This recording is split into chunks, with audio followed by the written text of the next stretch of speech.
네.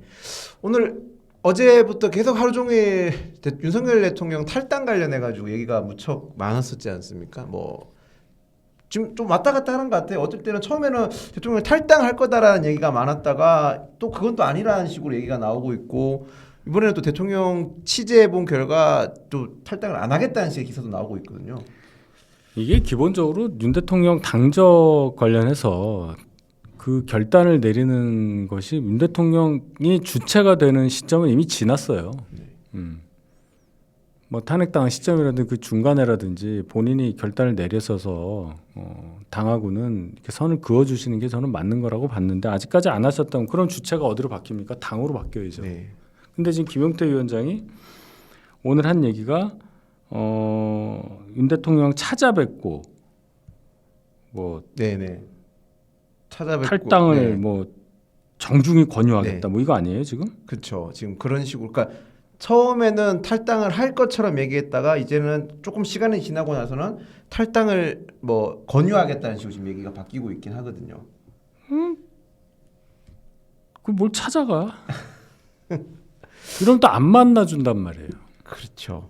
만나면 또 메시지가 섞입니다. 네, 섞이게. 만나는 것 자체로 국민의힘 아직도 윤 대통령과 뭘 하려고 하나? 네, 뭐 이런 거 아니에요? 그렇죠. 그러니까 나는 이해를 못 하겠어요. 그 김용태 위원장 이 아이덴티티를 잘 모르겠는데요. 네. 그다음에 이런 얘기도 했어요. 당헌의 당과 대통령 분리, 그러니까 대통령의 당무 개입 금지를 반영하겠다는데 우리 대통령 없어. 네, 없죠. 없어요. 네, 근데 이게 무슨 의미가 있냐 말이야. 이걸 현직 대통령이 우리가 보유하고 있을 때 했어야지. 그렇죠. 그리고요.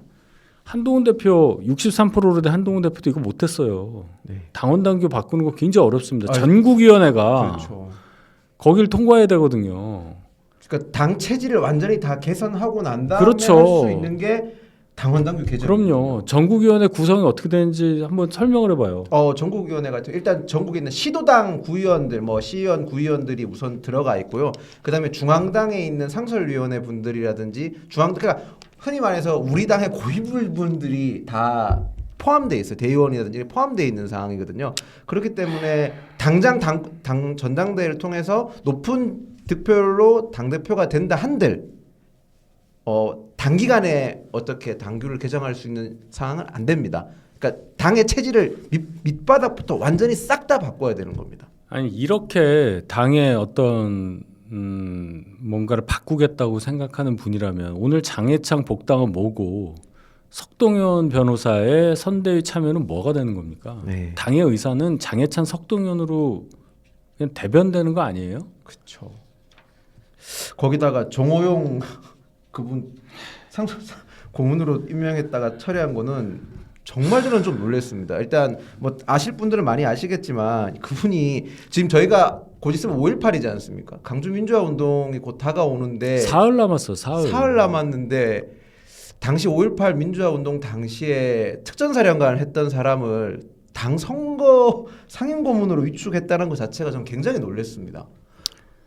이거는 시스템이 완전히 문제가 생겼다고 볼 수밖에 없는 상황인 것 같아요. 방금 전에 또 과거에 박근혜 청와대에서 고위직 하셨던 그 영남 분이 수차례 그 본인 지역에서 국회의원이든 뭐든 하려고 노력했는데 계속 배제되고 결국 민주당 입당을 선언을 했어요. 저희 당 사무처 직원으로 시작을 해가지고 쭉 오신 분인데 이렇게 된다니까요. 지금 상황이 당이 이상해지니까 이제 당을 떠나서 남의 당으로 가는 거예요. 이제 네. 홍준표 시장도 제가 볼 때는 민주당으로 갈 것 같아요. 막 좀 많이 설득 많이 네. 갔어. 이제 뭐 총리 네. 뭐 얘기도 나오고 하니까 아까 그 뉴스원 기사에 보면은 그 홍 시장 뭐 총리 제의 받았다 이 기사 안에 보면은 이유가 나와 있어요. 굉장히 그 예민한 부분을 잘 썼더라고요. 내란 정리를 해야 하는 내란 진압을 해야 되는 그쪽 주장이에요. 내란 진압이라는 거. 이재명 입장에서는 총리를 홍준표 시장으로 만약 할 경우에는 많은 것을 얻는다는 거죠. 네. 홍준표라는 사람이 들어왔으니까 내란하는 것에 대한 반대 여론을 무마시킬 수 있다는 거예요.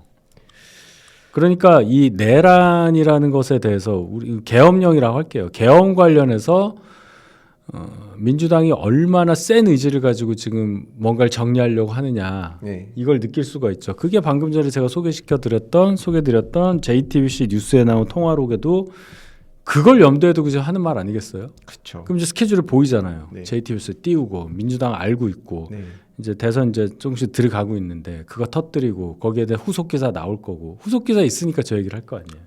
JTBC는 항상 어, 후속 기사를 준비해놓고 기사 씁니다. 그렇지. 에피타이저를 네. 주고 메인이 나온단 말이에요. 네, 명태균 사건 잘 돌이켜 보십시오. 그렇지. 다 준비해놓은 다음에 하나씩 살라미처럼 그럼. 보도를 하더라고요. 그렇기 때문에 저는 더 있다고 보고 그리고 저는 왜 이 시점이냐?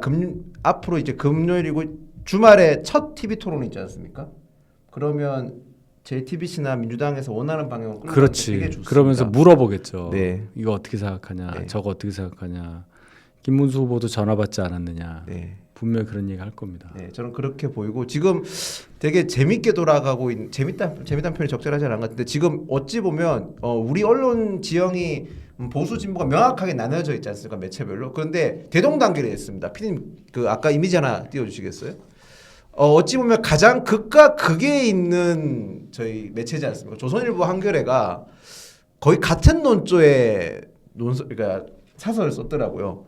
그러니까 윤석열 대통령 탈당을 요구하고 동시에 김건희 여사 조사도 받아야 된다.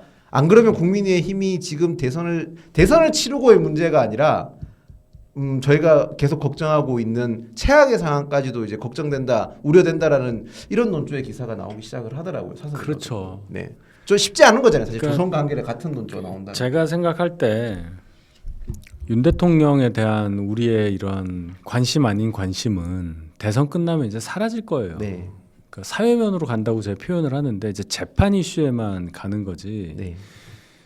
윤 대통령이 이제 구속 취소가 돼서 밖에 나와 계시니까 이제 이렇게 되는 거잖아요. 네. 만약에 구속 취소가 안 되고 그냥 쭉 갔으면은 이 정도도 아니었을 거라는 생각이 들고 결론적으로는 이것도 이제 지나가긴 할 텐데 대선이라는 큰 걸 앞두고 있으니까 윤 대통령이 뭐 탈당을 하느냐 아니면 우리가 출당을 시키느냐 뭐 이걸 가지고 우리가 옥신각신하고 있는 거잖아요. 네. 근데 과연 그걸 할 수 있느냐? 예를 들어서 김용태 위원장이 네. 찾아가서 하겠냐?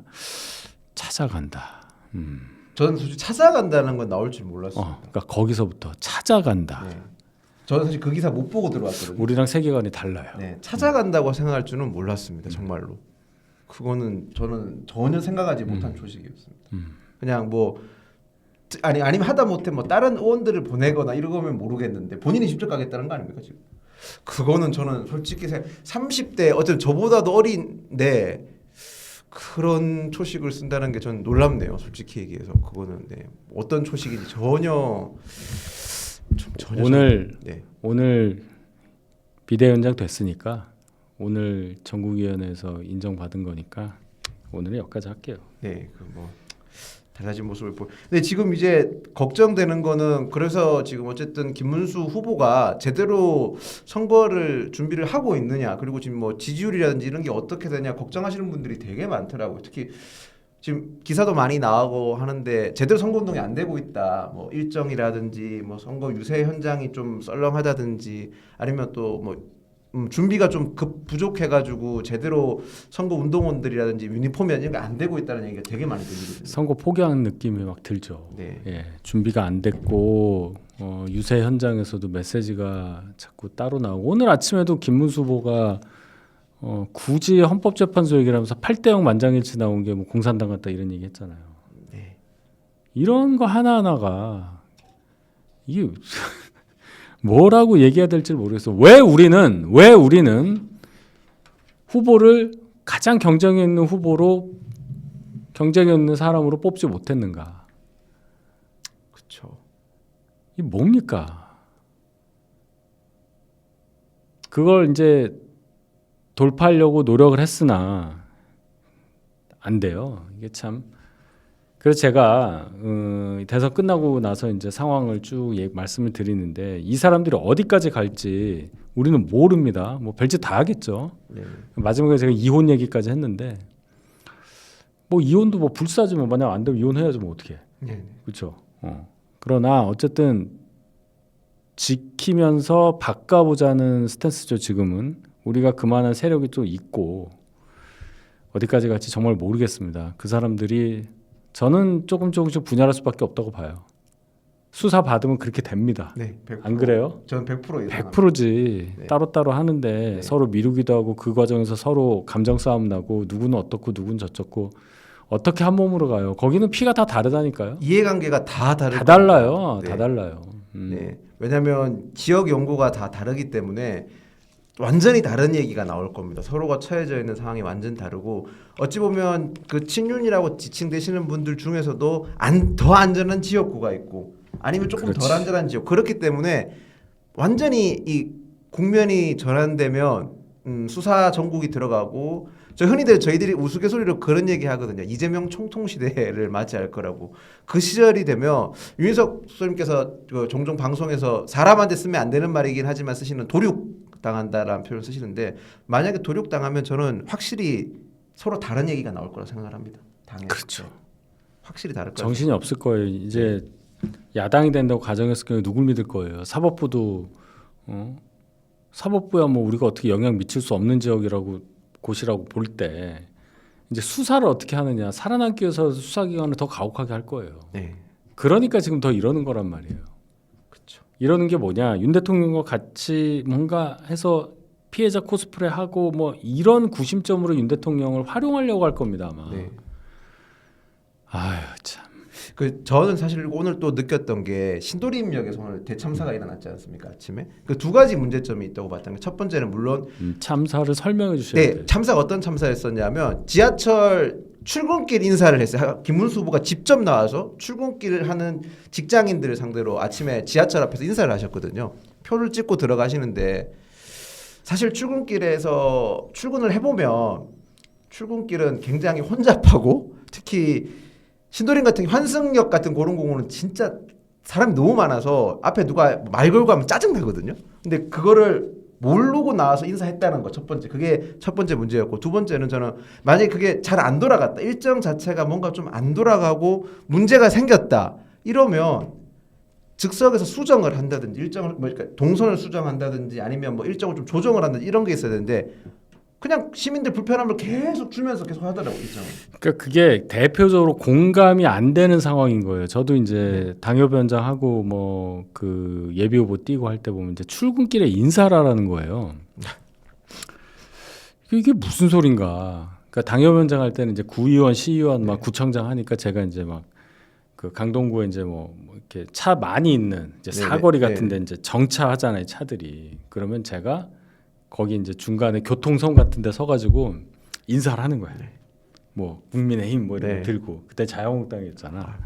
매연 장난 아닌데 그건 둘째치고간에 출근하는 사람이 그걸 보고 제가 인사를 해요. 예를 들어서 그러면은 아 국민의힘이 나한테 인사를 하네 그러고 찍어줄까? 일단 그 운전하는 사람 입장에서 그런 생각 할 거 아니야. 네. 그렇죠. 아유 저 사람 참 고생하네. 내가 고생하는 거 봐서 찍어주겠다. 한 사람 있을 수는 있어. 네, 네. 근데 몇 명이나 될까를 생각해보고 그다음에 이 차가 어디서 나오는 차냐를 봐야 되는 거 아니에요. 네. 대통령 선거 나온 거 아닌 이상은 그런 것도 봐야 된단 말이에요. 다 봐야 되죠. 예. 그다음에 이제 나중에는 뭐 지하철역 아침에 이제 출근 인사라고 그래요. 그걸 막 뭐 1시간 반 2시간 했다 그러면 이제 또 밥 먹으러 아침에 이제 그 끝나고 가서 나서 그냥 뿌듯해 다들 막 구의원들 이런 사람들이 와 오늘 한 건 했고 내가 명함을 몇 장 팔았어 이래요.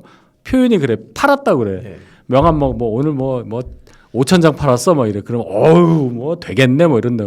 명함을 5,000장을 바닥에 뿌린 거지. 그렇죠. 출근하려고 내가 지하철 타고 그 강동구 상일역 같은 데는요. 이게 개찰구가 좁고 사람이 하도 네. 많아서 이제 밖에까지 지상에까지 줄이 있단 말이에요. 네. 지하철 타려고. 그 사람한테 이거 주면은 그 무슨 생각했어 이 사람이. 나 지금 늦게 생겼는데 이 뭐야 이거 뭐 이름도 모르는 막 명함에 글씨만 뭐야 뭐 짜증 날 거 아니에요. 네. 그러니까 받는 나의 메시지를 받는 사람의 입장을 전혀 고려하지 않은 채 그냥 나는 무슨 전단지 나눠주는 아줌마보다도 못한 거예요. 그런 거 아니에요? 그렇게 오늘 근데 그거를 보통 그래도 국회의원 선거나 부의원, 시의원 선거에서 하는 거는 그래도 좀 많이 흔하니까 할 수 있는데 간성처럼 했었으니. 근데 대통령 선거에서 하는 거는 좀 낯설어 가지고 그때 윤 대통령이 왜 여의도역에 나가서 네. 이준석이 시키는 대로 네. 하라고 그래서 아침에 여의도역에서 인사한 네. 적 있어요. 1월 초에 겨울에 네. 후보 때. 그때도 저것이 인사하는 장면 때문에 네. 고개를 숙인다는 거. 자, 윤석열이라는 사람이 야, 검찰총장 출신의 콧대 높은 사람이 대중을 향해서 인사를 하는구나. 시키는 대로 하는구나. 네. 야, 너 하라고 하네. 요 효과는 있었어. 네. 그거는. 그거는 있었죠. 네. 근데 오늘은 그게 아니라 근데 오늘은 표를 그러니까 카드 찍는 곳에 가. 우리나라에서 제일 혼잡도가 높은 거기서 그렇게 하면 짜증난다니까. 그게 지하철로 출퇴근 안 해봐서 그래요. 네. 거기는 진짜 혼잡한. 우리는 해봤잖아. 네, 해봤잖아요. 거기 저 시청역 2호선 거의 내릴 때 막 이러자 아침에 막 졸려가지고 뭐 매봉역에서 타가지고 뭐 몇 자 칸에 거기가 제일이고 거기가 타자마자 딱 옆에 이렇게 서 있고 그렇죠. 딱 하고 내려가지고 왼쪽으로 뭐 155발자국 네. 딱 뭐 이렇게 하잖아요. 최적의 환승 통로를 만들잖아요. 다들 기계처럼 환승. 간단 말이에요. 기계처럼. 근데 네. 뭐야 이거 나가는데 삑삑하고 나가는데 이 사람 근데 막 뭐 받아줘 뭐 달라고 그러고 이러면 보고 싶었어 이런 사람이 몇 명이나 될까. 그걸 또 잘했다고 했을 거야 아마.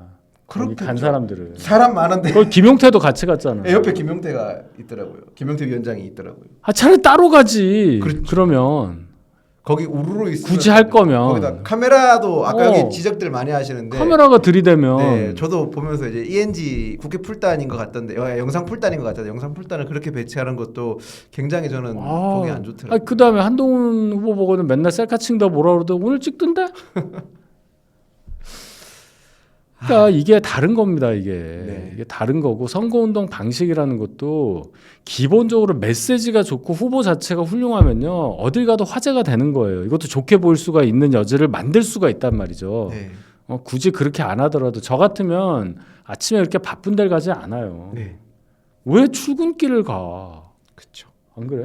저는 그런데 권하지 않았을 거예요. 정말로 그거는. 저도 생각해 놓은 게 있었는데 후보님 되시면 하여튼 뭐 그렇게는 절대로 안 할 생각이에요. 그러니까 이 관성으로 가면서 그냥 그대로 과거에 보세요. 이게 5년 전, 10년 전 선거하고 네. 똑같잖아요. 네. 그러니까 연구 안 한다. 사람 많은데 그렇지. 아주 단순했을 거예요. 사람 많은데 그래서 이런 것도 좀 바꿔 나가야 될 것 같은데 제가 그럼 이 와중에 그러면 저희 현재 이제 여론조사를 좀 볼게요. 어떤 지지율 형태가 어떻게 나왔는지 피디님 여론조사 한번 띄워주시겠어요? 지금 최근에 이제 나왔는 여론조사들인데요. 지금 결과들인데 뭐 이재명 대표가 거의 50을 넘은 경우도 있고 50 언저리 그러니까 50 언저리 있고 국민의힘 김문수 후보 같은 경우는 30이 안 되는 경우도 있고 30이 뭐 30 초반대 나오고 있고요.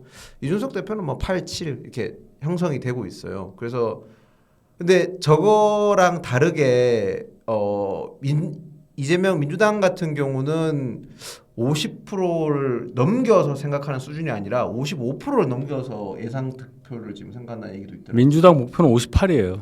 58이요? 내부적으로. 내부적으로 58이요? 네.